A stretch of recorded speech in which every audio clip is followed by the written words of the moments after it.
आज 3-4 विषयों पे आपसे बातचीत करनी है और जिसमें कि एक महत्वपूर्ण मुद्दा जम्मू कश्मीर से जुड़ा हुआ है। आपको याद होगा पिछले दिनों मैं कश्मीर गया था। हमारे विधायक महराज मलिक जी को जो अस्पताल मांग रहे थे अपने क्षेत्र के लिए, उनके ऊपर पीएसए लगा के उनको जेल में डाल दिया गया है।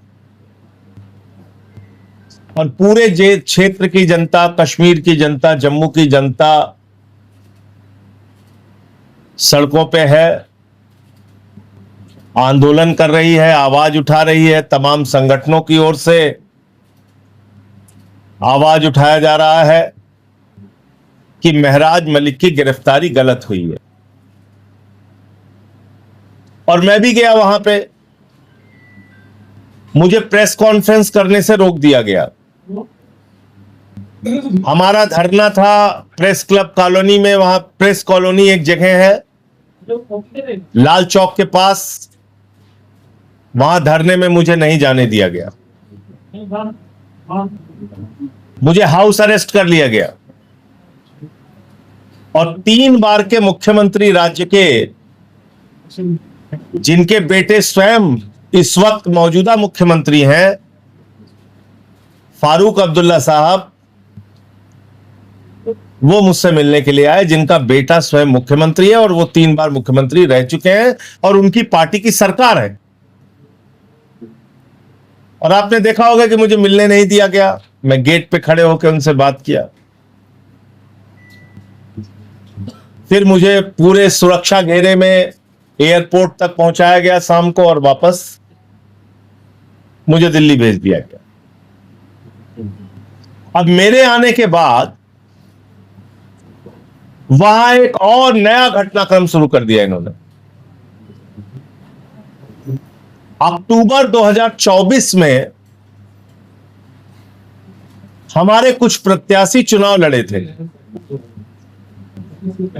और आम आदमी पार्टी का जो भी प्रत्याशी चुनाव लड़ता है, ज्यादातर उसमें ऐसे होते हैं जिनके पास खुद से पैसा नहीं होता, लोगों के चंदे से, सहयोग से वो चुनाव लड़ते हैं। तो ऐसे ही हमारे एक कैंडिडेट हैं मुदस्सिर हुसैन साहब, तो वो चुनाव लड़ रहे थे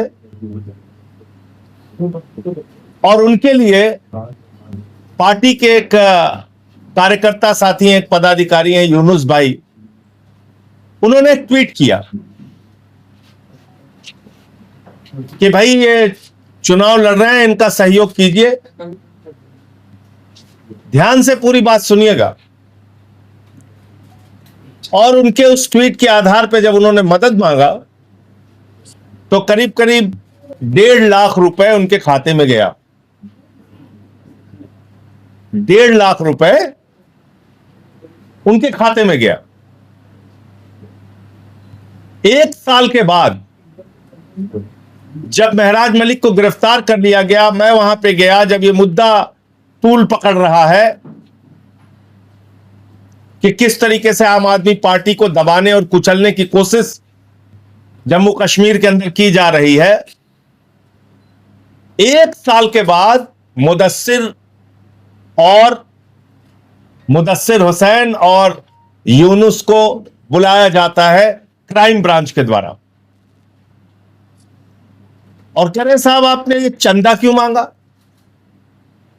बोले भाई चंदा सार्वजनिक रूप से मांगा, ट्वीट करके मांगा। बहुत सारे हमारे प्रत्याशी चंदा मांगते हैं। नहीं, इसमें तो विदेश से पैसा आ गया।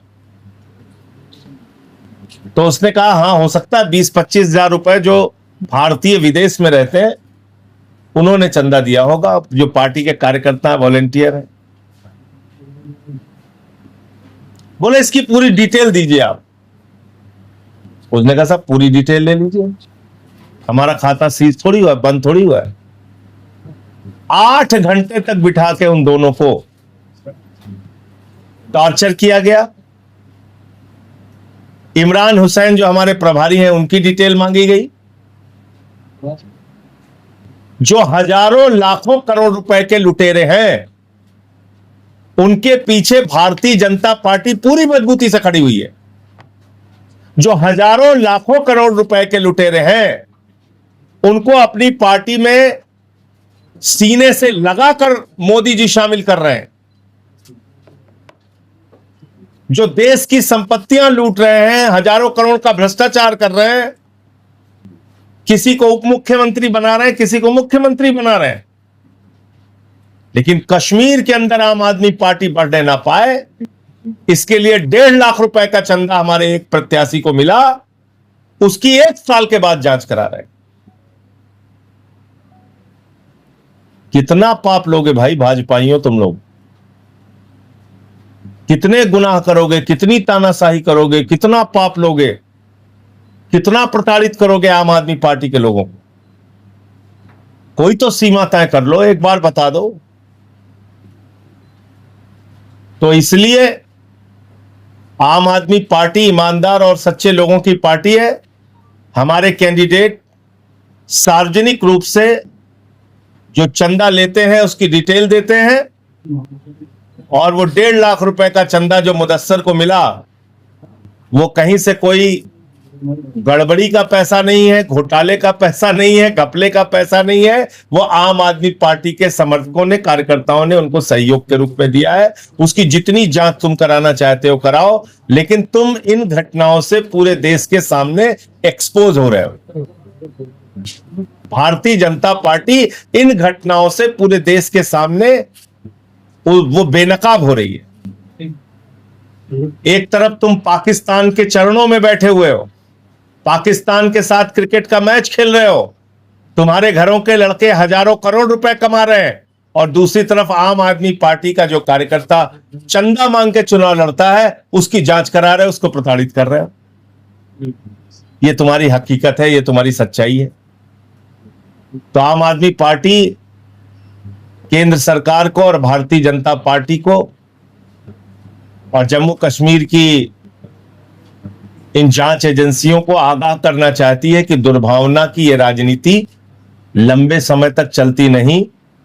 इसलिए आज जो आप कर रहे हैं उसका प्रतिफल भी आपको भविष्य में भुगतना पड़ सकता है। बहुत उत्साह और दादागिरी में इस तरह से हमारे कार्यकर्ताओं को प्रताड़ित करना बंद कीजिए, नंबर 1। दूसरा विषय क्या है इस वक्त? कल से सोशल मीडिया पे बहुत जोर शोर के साथ चर्चा है कि भागलपुर में 800 मेगावाट का 3 पावर प्लांट लगाने के लिए 1 रुपए में 1050 एकड़ जमीन अडानी जी को दे दी गई। 1 रुपए में 1050 एकड़ जमीन अडानी जी को दे दी गई। किस लिए? पावर प्लांट लगाने के लिए। और भारतीय जनता पार्टी ने कहा, मोदी जी ने कहा, चिंता मत करना मेरे भाई, तुमको 1 रुपए में जमीन दे रहे हैं, अपना पावर प्लांट लगाओ, और 7 रुपए यूनिट के हिसाब से 25 साल तक सरकार तुमको जो भी बिजली का तुम उत्पादन करोगे उसका पैसा देगी। कितना? 7 रुपए यूनिट। कितने साल तक? 25 साल तक।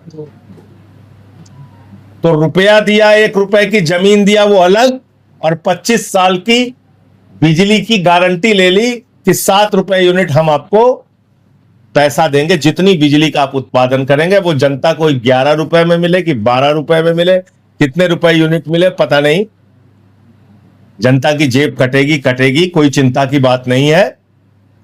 प्रधानमंत्री जी के मित्र को कोई तकलीफ नहीं होनी चाहिए। और बार बार मैं इसीलिए कहता हूं कि मोदी जी इंडिया के प्रधानमंत्री नहीं है, अडानी के प्रधानमंत्री हैं। मोदी जी इंडिया के प्रधानमंत्री नहीं है, अडानी के प्रधानमंत्री हैं। 1 रुपए में 1050 एकड़ जमीन, और वो जमीन देने में भी क्या क्या घोटाला है। आप